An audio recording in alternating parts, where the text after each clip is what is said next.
It's a bird. It's a plane. Jason J. Lewis, the voice of Superman on Justice League Action. This is Dan Jurgens, and if you want to have a good time, keep listening to the Krypton Report. The All Things Kryptonian podcast, including Superman and Supergirl. We discuss games, movies, cartoons, TV shows, and comics. Find us on Facebook, Instagram, YouTube, and Twitter. Welcome to the Krypton Report. Today, we're going to talk about James Gunn's The Suicide Squad. So to talk about The Suicide Squad, I had to bring in my squad. Welcoming back, I got James, the man, Cole. What up, James? What up? What's up? Drop it back to the 90s. And then also, we can't talk movies without this man, Mr. Bryan Peters. Welcome, Bryan. Hand? Yes, that is your hand. Microphone. That is what. Don't eat your microphone. All right. Yum, nom, nom, nom, nom. All right. So let's just get into this. Spoiler free, quick thoughts, and then we'll kind of break it down a little bit. Bryan, you go first.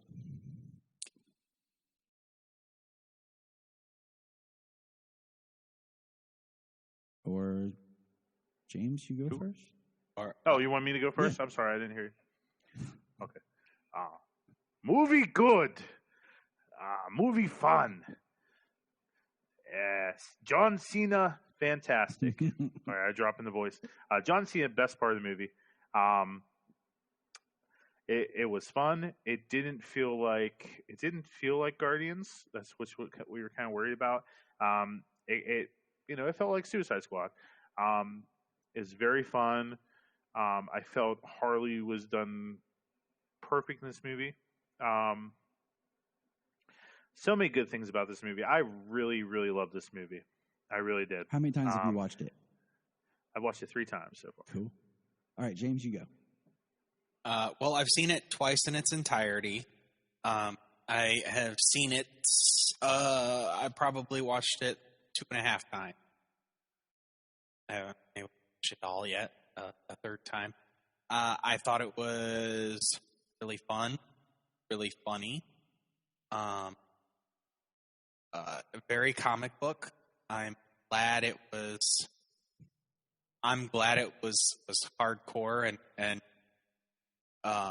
didn't feel like Guardians. Just because I didn't want it to feel like that. The characterizations were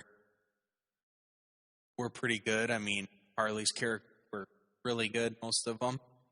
Harley's characterization was the best she's been, but I think that's just Margot Robbie getting to be her, because what happened in Suicide Squad, what happened in Birds of Prey, like this, her speech. Yeah, it's definitely a build up from what she's had. And I mean, just from a behind the scenes point of view, she almost filmed these back to back, in all honesty, because this movie was supposed to come out last year at the end of the year. So, I mean, they shot it at the end of 2019, So she talked about, she kind of was in that Harley mindset, did Birds of Prey, and then kind of moved into this film. And that's, as an actor, like, you're still in the character, and it kind of helps with the growth. So, yeah, really, really great effects. I mean, they took advantage of the R rating, which Birds of Prey hardly did. But it was good to see. It was good to see Pete Davidson get his face blown off. That was really cool. Yes, that was fantastic. Spoiler. Sorry. I enjoyed it.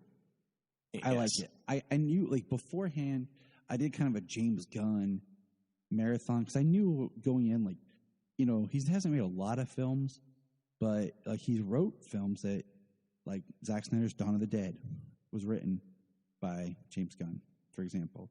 I've seen Slither. The only one I've never been able to finish is Super, and I just didn't have the time to watch that one. But so we have Slither, and then we have the Guardians 1 and 2, and so there's a sense to him as a director, and this is kind of like just letting James Gunn do his thing, and I'm okay with that. I think there's certain parts of this I'm kind of like, ugh, but that's just me. Like some of the gore towards the end and we'll get there. But overall, I think some characters were wasted. Some characters were really done well. And I don't care what you say, this still is a continuation from the first movie because there are threads that continue in this film. And I think that's the nature of the Suicide Squad, period, is it doesn't have to be like real tight to continue on with the story. So all this gore in this movie and the fact that James Gunn used to work with Troma. Right. Do you think there's a connection? Yeah, and that's what I'm saying. That's knowing the filmmaker that you hire. Yes. And like his sensibility on his humor. So, okay, that was our non-spoiler. Now let's get into spoiler. Do you guys kind of want to break it down by character beats or just like characters or all over the place? How you want to do it? I don't know. We can just go through. I don't know. Okay, so we'll start. Let's start with the opening, and then we'll hit the character beats. Yeah, there you go. Because so we get the opening in Belle Reve Prison, and we got Savant, best song used in the entire movie. I'm just saying. We got Savant doing his little ball trick, and then he kills a little innocent birdie, which is a canary, which is a call to he's a Birds of Prey villain. Yeah, because in the comics he's supposed to be this very handsome type individual, and then they cast Michael Rooker because that's James Gunn. So like that's not the character at all. But so, I mean that just makes sense why that would be a character from Birds of Prey comics. But yeah, we get Savant, and then we get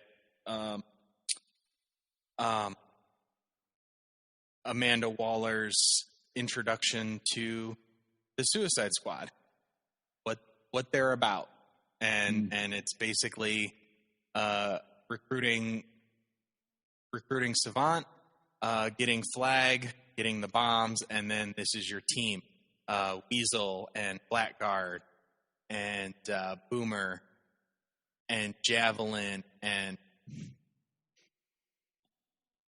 TDK. TDK, yes. I can't forget Nathan Fillion. I'd be remiss to that. Yeah, Mongal. So I mean, first of all, I love like just the big buildup. Like here comes the team. Like we meet Rick Flag, we see Flag, and he's getting them all together. And I don't know, did any of you guys listen to the score? No, I'm deaf, you jerk. That's true. Damn. The score is really interesting. Like I like the composer, but it's very alt rock, but it reminds me of like when my band used to do demos because it sounds like almost unfinished because it's very straight, not a lot of compression, not a lot of like polished guitar work. It sounds very raw.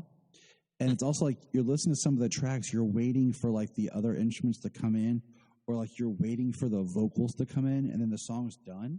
So it has a very indie rock demo feel for most of the tracks. Like there's a couple that are a little bit more polished when it's like Ratcatcher and King Shark. But it was really interesting just to listen to the score by itself, especially the main theme. So this is the famous Suicide Squad. You should just check it out. But we get that fun, they're all on the Harley shows up, and we get that nice little banter between Harley and Boomer. It's like, what are you doing back in prison, Harles? Which kind of just helps, though. Oh, she was out. They have a history. Moving on, Yeah. So That's all we kind of needed there. And Boomer saying that they're in a deep freeze and everybody's dead and they don't know it yet. Yeah. It seems like the only ones who's been on missions so far has been Flag and Boomer and Harley in that group. Right. And I mean, this is Jai Courtney's best role. Okay. I don't know what that's saying about the role or about Jai, but this is the best he's done acting.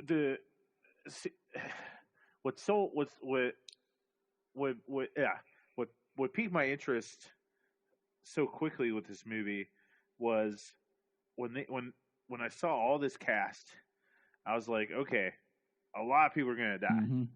But the people that died on that beach, I didn't think not all of them were going to die. Mm-hmm. And that's what blew me away. I like them getting that beach and that action scene was freaking awesome. But man, I did not expect Boomerang to die, man. I did not. I didn't either. But like that was like, whoa. Okay, so I have to hand it to Gunn for putting a lot of characters in and playing all of them straight. Like, in the first movie, we knew Slipknot was going to die because there was no merchandise. There was no talk about Slipknot. He was like forgotten. There was no story. Right. Even when the movie was starting and they were breaking it down like there was nothing about him. In this movie, throughout fandom and everything, they played every character as if they're in the entire movie. You know what I'm saying? So we had a sense of, okay, like this person could live or this person could do this. And even in the trailers, it felt like the beach was the third act finale. Right. So I have to give him credit for playing that so super straight that every character was important. He also did a couple beats, and we'll get into it, of how the Suicide Squad should function, where they are bad, they are evil, they betray each other, because they're all compartmentalized by Waller, the ultimate evil. But Boomerang's death, okay? Think horror movie rules. Like Scream 2, okay? You bring back the survivors, but you got to kill some of the survivors for the stakes. So immediately they kill off Captain Boomerang. Because he's like, oh, crap, we like him. But immediately we're like, okay, they're going to kill off people that we liked from the first one. But in the back of your mind, you're like, they're not going to kill Harley. Nobody has the balls to get rid of Harley. Yeah, I think they should have. Yeah, right. I have the balls to get rid of Harley. So Boomerang right there just catches you off guard. If he was, I don't know. I mean, it's effective him killing him off right away the way he did, but I would have preferred to see him in the movie for a while and then be killed off. And that's what then just not make it. Is. You know what I'm saying? Right. I wish they could have brought back somebody else too, like Croc or something, and had him killed off at the very beginning, or but they're not going to kill off right now Waller, or Harley. So it's just kind of like, But man, let's talk about my favorite shot: Pete Davidson getting his face blown off. I laughed way too hard at that. I'm like, the first official death in the movie because Weasel drowns, quote unquote, but that was credit scene screws that. Yeah, that was. Did anybody check if Weasel could swim? And see, I loved it. We got to mention this. I loved how all the people working for Waller were placing bets on who was going to die. Yes. Me too. I loved that. That was great. Well, what I think is interesting is thinking about it retrospectively, Waller just threw people in there and didn't care if they lived or died or what. She didn't do her homework because Flag even says, I didn't pick the team.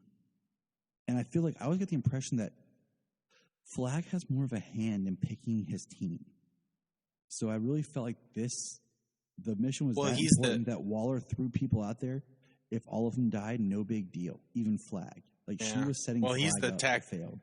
Yeah. He's the tactical feet on the ground, so he needs to know what his team is capable of. So the fact that he didn't get to pick the team should have been a red flag on his own. But yeah, he sent in Harley and Flag died. They were part of that team. And, you know, that's why, like, Weasel, like, can't Weasel swim? She didn't care. She didn't do the research. They just, like, whatever. And I think he should have stayed dead. I hated that they did, like, a post-credit where he gets up. Or it would have been funny if he got up and started to run and somebody shot him right in the head. But, all right, so the next kill. Brian's favorite, Javelin. No, he just reminds me of James. I can't say why. Take the Javelin. What am I supposed to do with it? Keep it for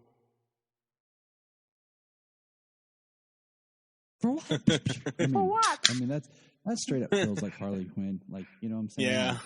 But I want to at least see him throw the javelin. And I mean, it's ridiculous how, like, in shape that dude got for nothing.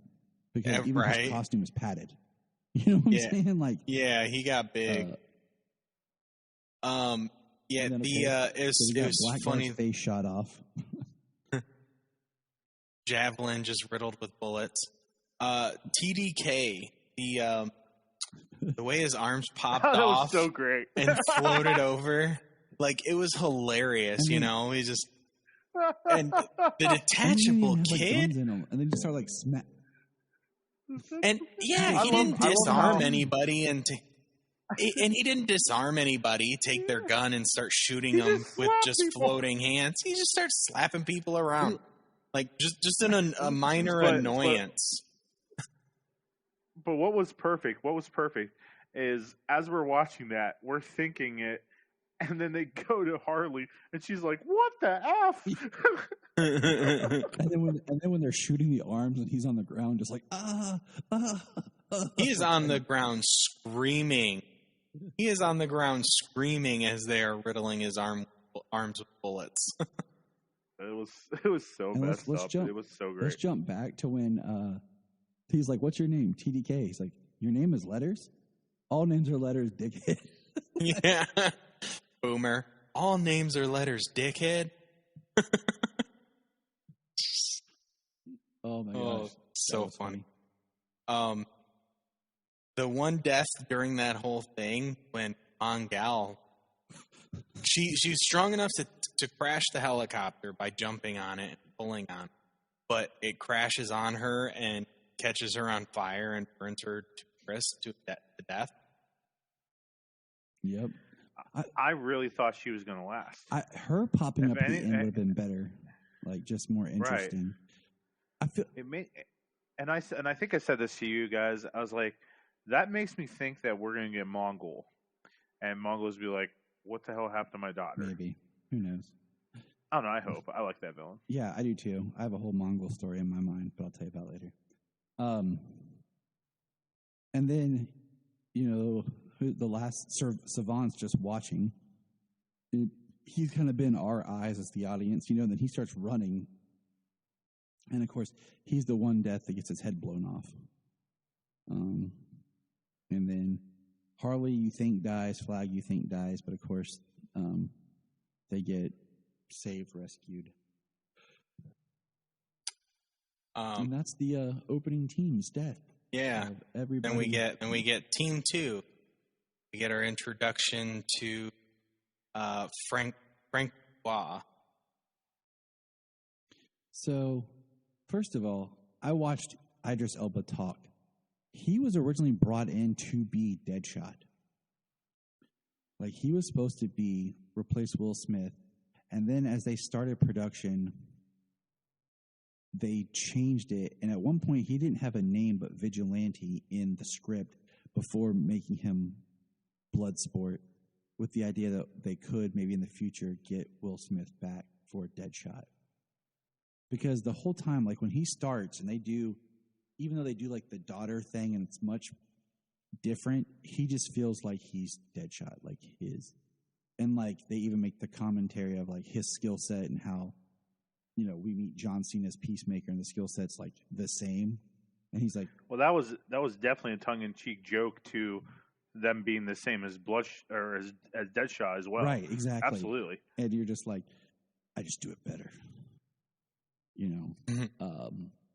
So let's stay on character here. We'll do the second team. We'll do kind of character by character. Bloodsport. Bryan. The man who put Superman in the ICU.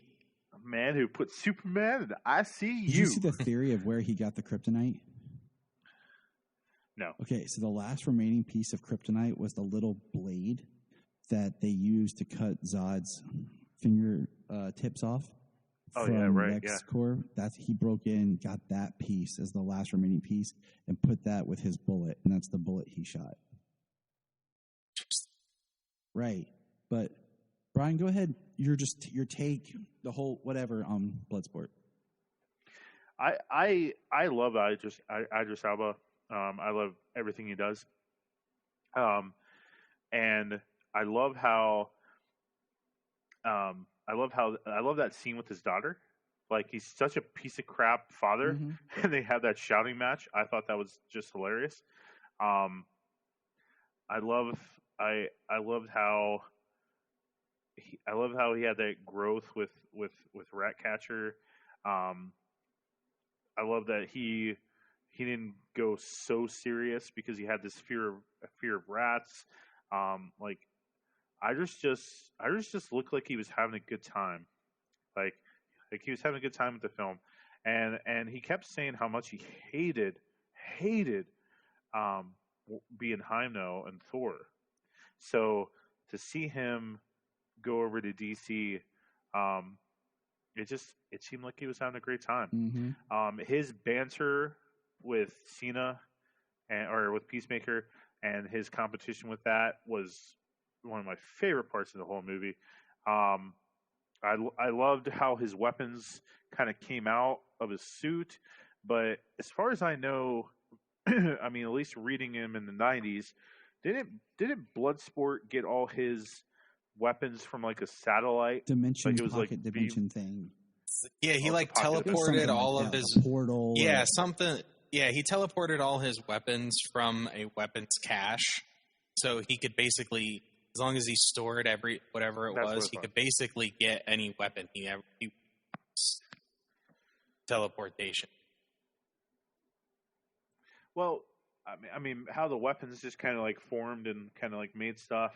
That was pretty cool. That was boss.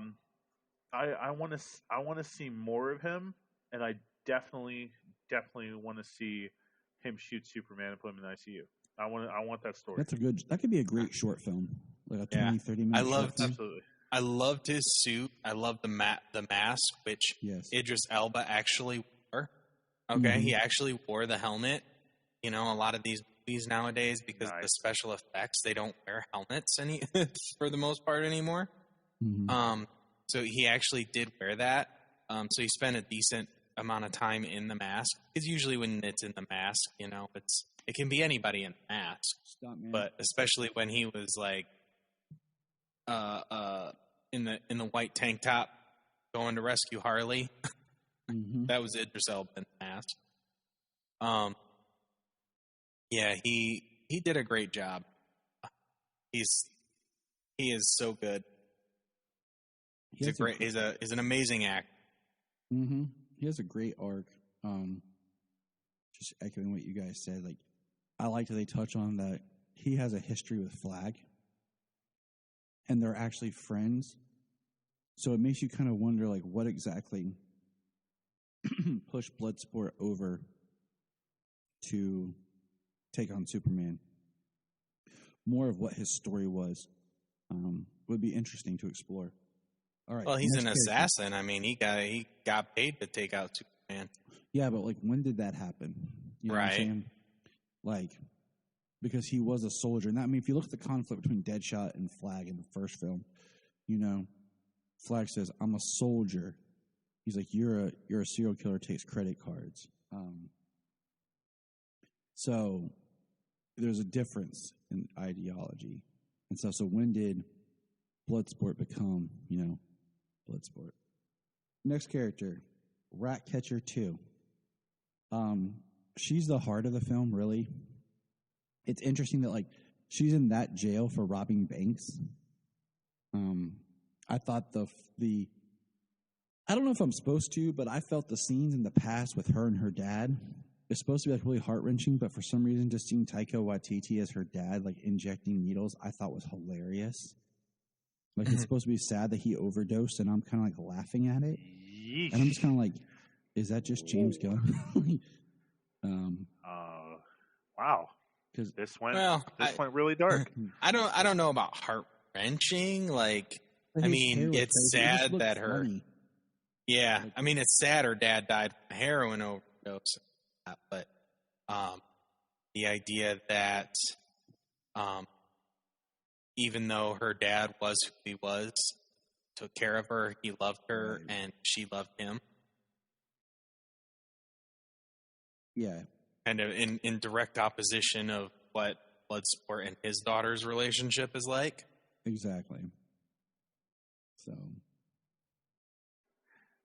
I thought it was pretty heartwarming. You'd sleep in a blanket full of living rats, Bryan. Hey man, like, it's just the story they were trying to tell, man. Like, she had nothing, and she came to America, and she had dream, nothing. Right? That's the dream, and she's meant to be the heart. She's meant to be the voice of reason.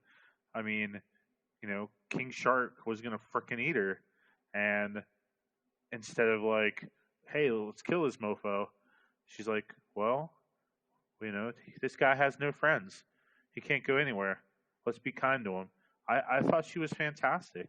I mean, she even her like millennial jokes with Waller, like, oh, I was sleeping. Oh, I didn't mean to disturb you. Oh, that's okay. I thought she was pretty great. Like, everything that I expected in this movie, like, period, didn't happen. It was totally different than what I thought was going to happen, and I love it for it. And I thought that she was going to be a little weird, like, her the Ratcatcher one in the comics, but she ended up being the heart, and I didn't really see that coming. And I thought she was really well done, man. Like, I was a fan of her. James, any final thoughts on Ratcatcher 2? I mean, same thing said already. She was great. She's a fun actress. She played her part well. Not being this hard criminal, being a caring individual, like, and just kind of doing what she needed to do to survive. Yeah, I would watch her in another.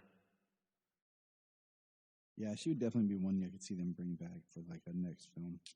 Well, have you seen everything around social media?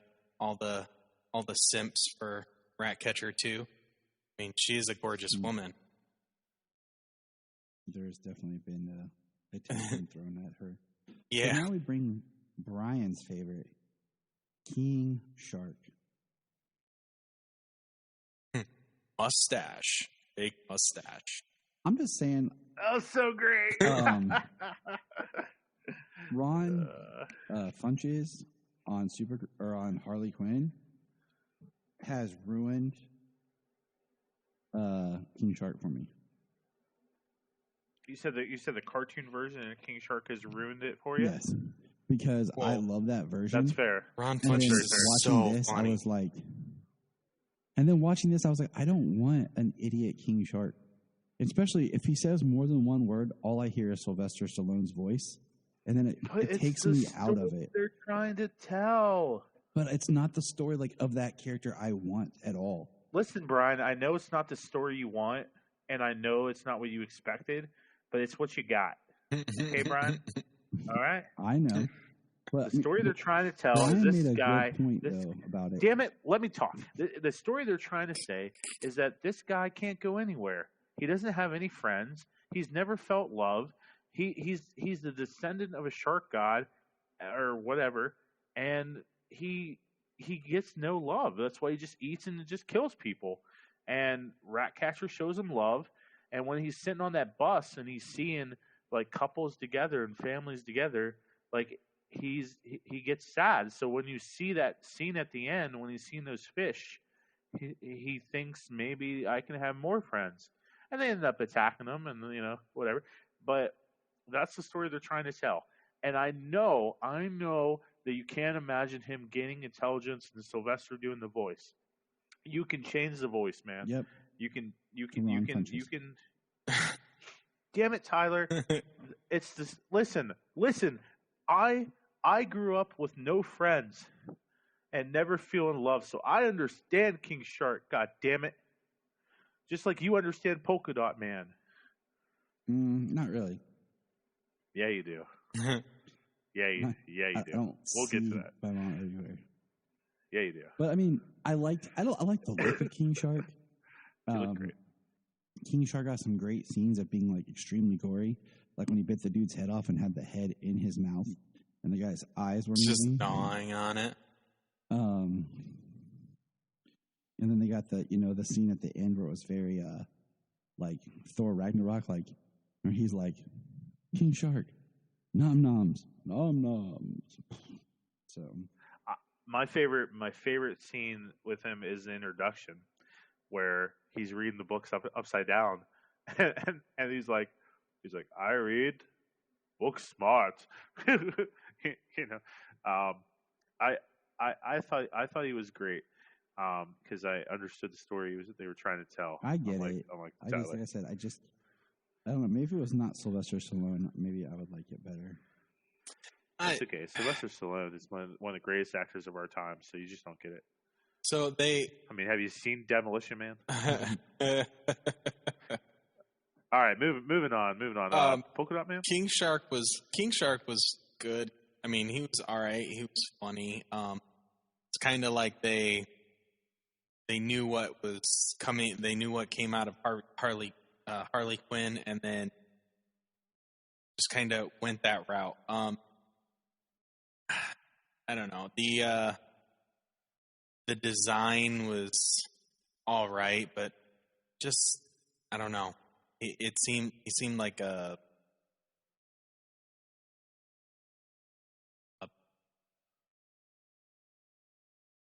the only reason he's effective is because he's strong and deadly and mostly impervious.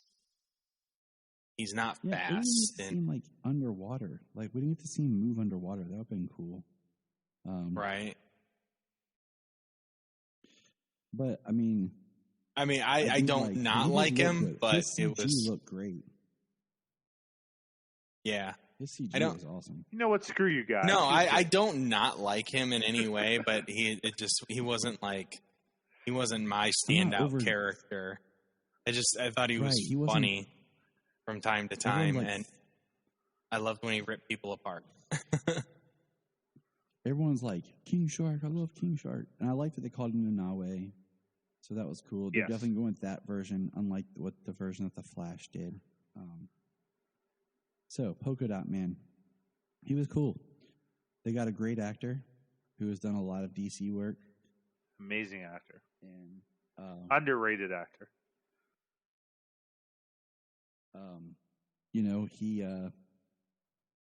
He took a character that pretty much, the only other worst character that they should bring in a third film would be like Condiment King.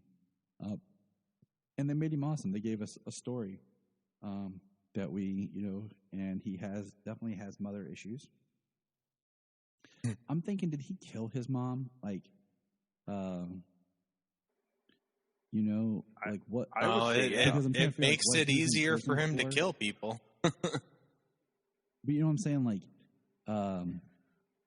it just would make sense if that's like why he's in prison. His mom worked at Star Labs and he killed her.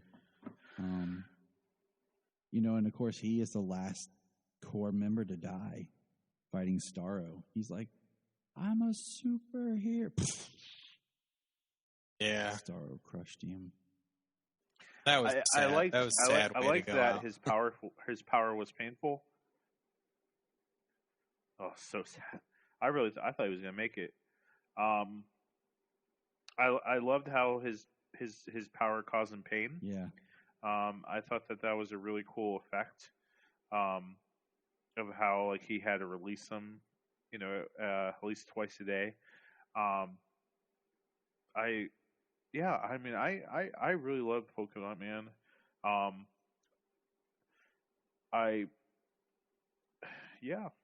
don't know what's more to say. I love the actor. He's fantastic. His powers, the way they adapted him to just like to cut through and incinerate almost anything, was pretty freaking awesome. He's super deadly. But and the way he sees his mother, like when he sees the team as his mother, and then the dance floor scene where he is partying, he is having a good time because he looks so sad the whole movie, and he is freaking partying at the club, and then he's dancing around all his mother. That was hilarious. And I know it was all just a build up to the Starro, that's your mother, and it's his giant mother. Like, that was the only one that didn't work for me as much. I thought it was hilarious. I did think it was hilarious, but I knew it was just a build-up. But I was like, does he really need to turn a monstrous alien starfish into his mother to do this? Like, very weird. I don't think that was necessary. It didn't work. It didn't work for me all the way, but it was still hilarious. So, all right. So the next one, The Thinker. I could have cared less for this. You know, like, it's a new name of the Thinker, Gaius Graves, but it's more of the New 52 unnamed Thinker in the comics. And he was like an old, dirty man. And I could have done without him. He was a wasted character. See, I'm a huge Doctor Who fan.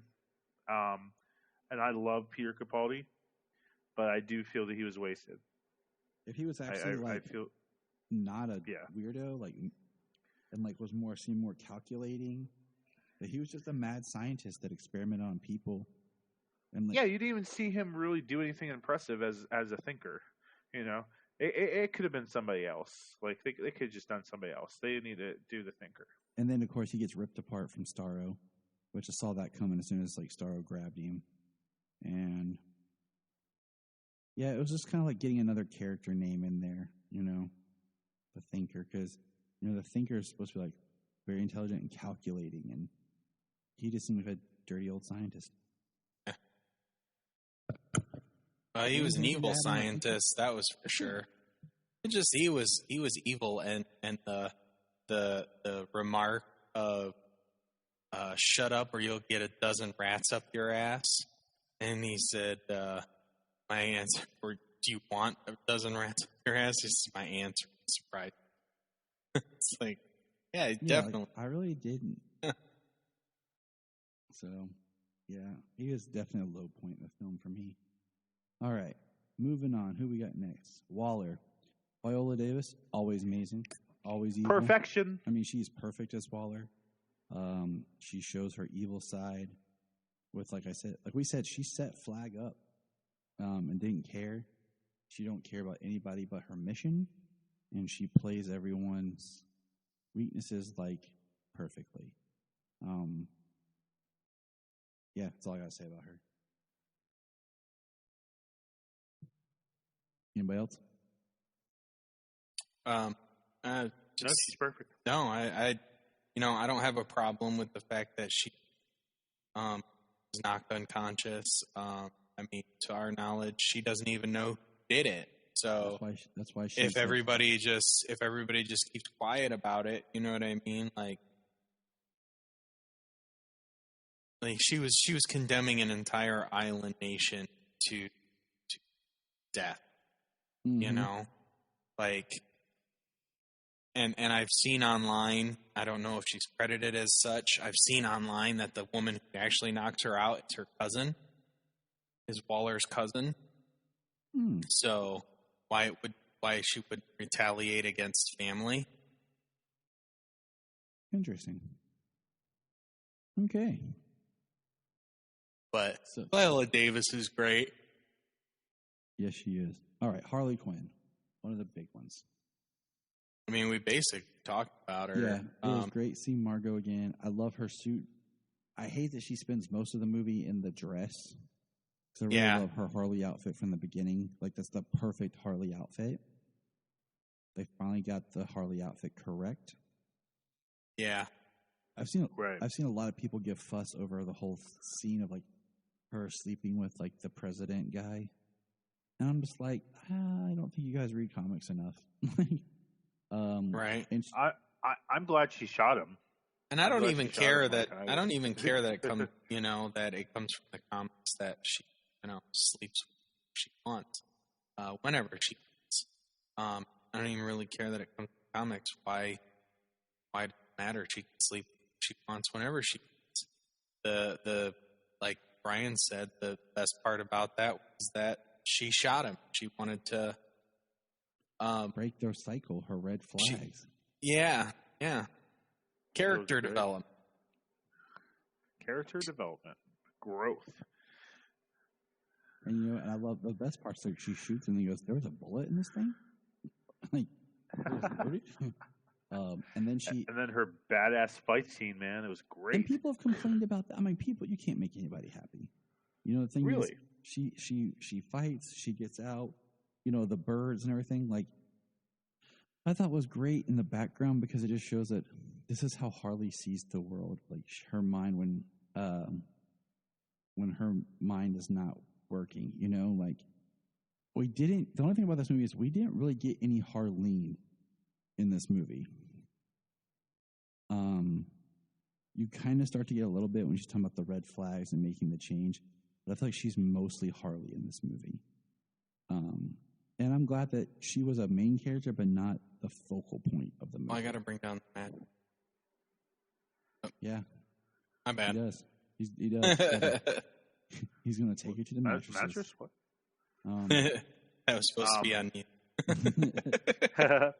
All right. So we got Harley. No, I mean, I was glad that she wasn't the focus. I thought this is the best I've seen Harley yet. Her fight scene was awesome. Her humor was great. I love that she was trying to figure out how to say Corto Maltesians. She was trying to figure out how that was. Like, it was very Harley to me. Like, it was done very well. Because sometimes I could find Harley very annoying. Yeah. But she was done very well. I was really pleased with it. And then now on to Rick Flag. Oh, the last one I like how they put the makeup on her. When she's in the car, like it covers a lot of her tattoos. Yes. And then even though she gets wet and everything in the movie, like they're gone. It was like a subtle way of like removing them, and then us not thinking about it. So I bet the next movie she'll have like even less of them, and no one will care. I agree. I like how they changed some of her tattoo, like her one on her back. She had tattooed no one. Her. I think it'd been awesome if like there was a joke in there where she like is rubbing her, like washing herself or something, and they're coming off, and the joke is like they're all fake, that she just writes them on herself or something, like with Sharpie or something. That would be hilarious. So Rick Flag was great in this movie. I feel like Joel Kinnaman actually got to really do some good acting work in this. And his death in this, that's the death that gets your heart. That pulls at your heartstrings.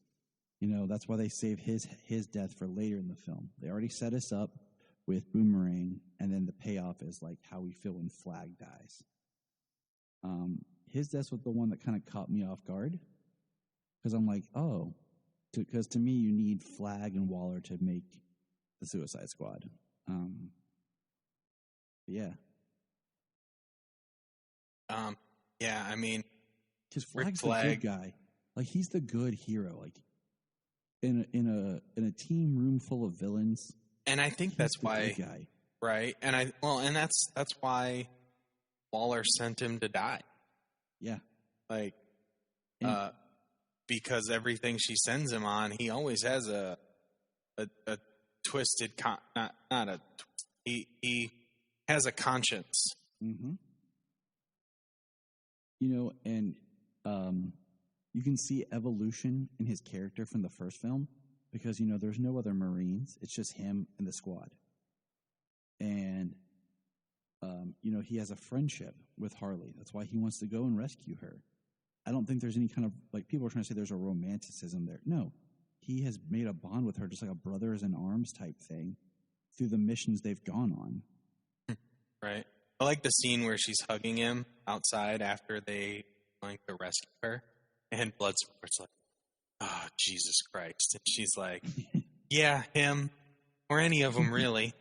Yeah. Oh, he has some great lines. Yeah. She's like, "I can go back inside. You guys can come and get me." He's like, "It was a really good plan too." But you can kind of see it through little things that it's coming. Yeah, and like he said, he's the true blue hero, so he has to die in it. And I mean, he doesn't even carry a device to blow their heads off in this one. That's strictly a Waller call now. Yeah.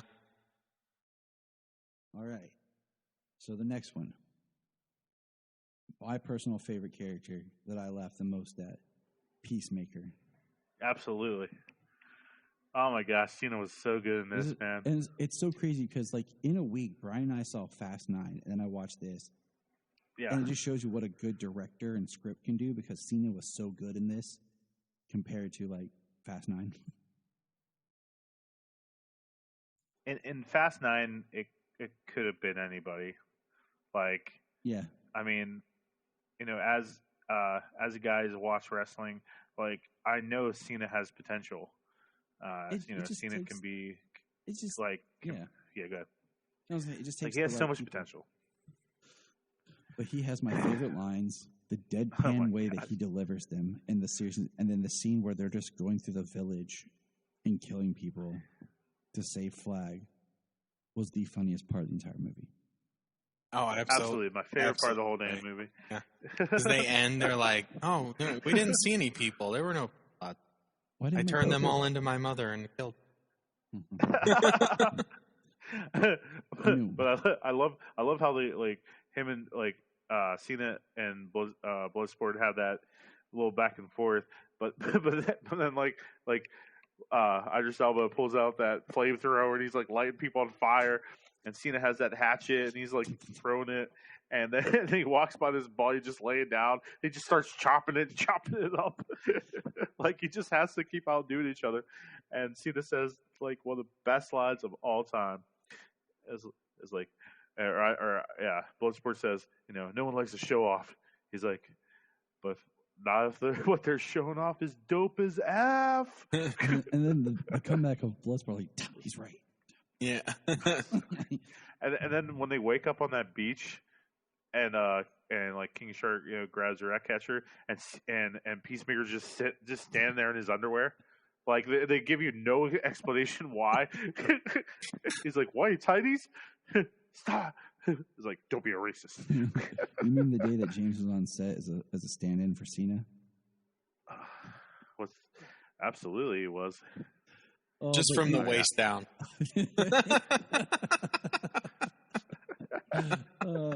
Hey man, you gotta make that extra cash. You got a baby coming. He just got the.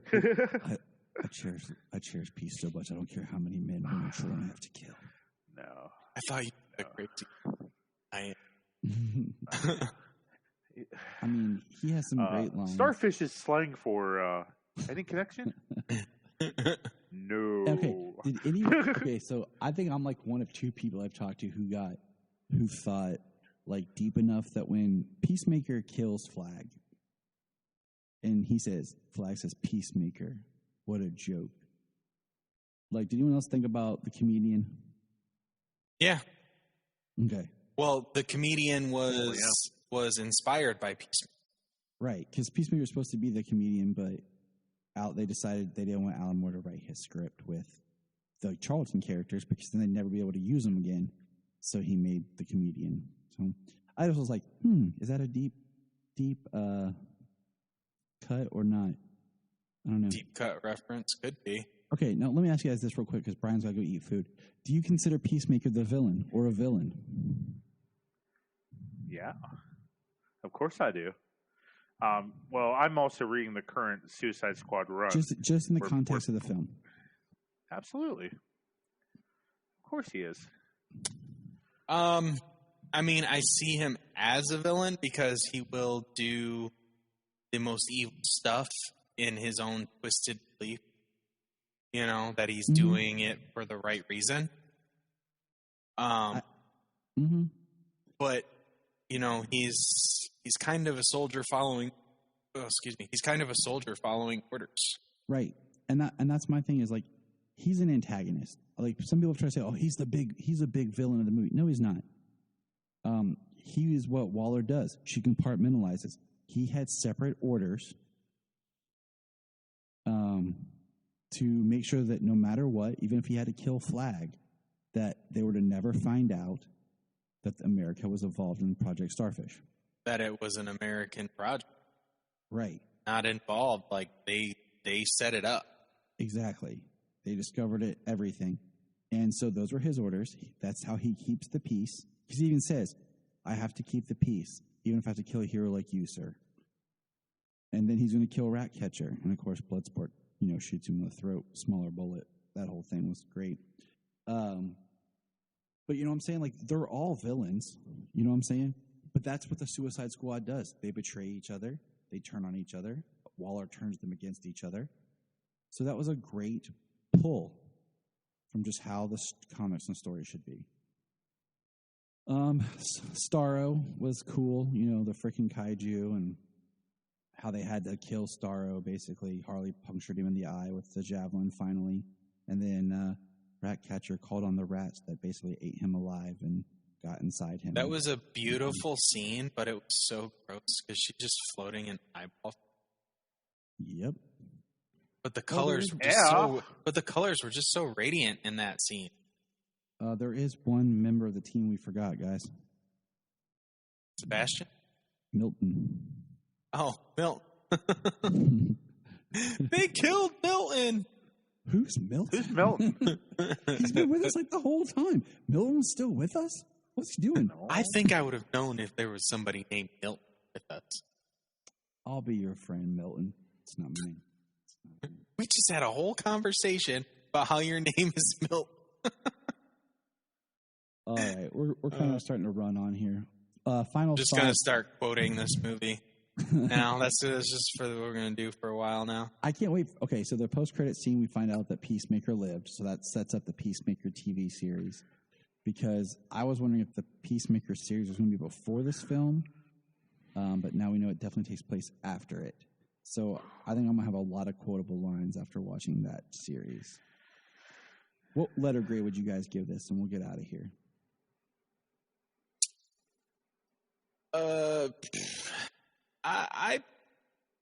I would give it a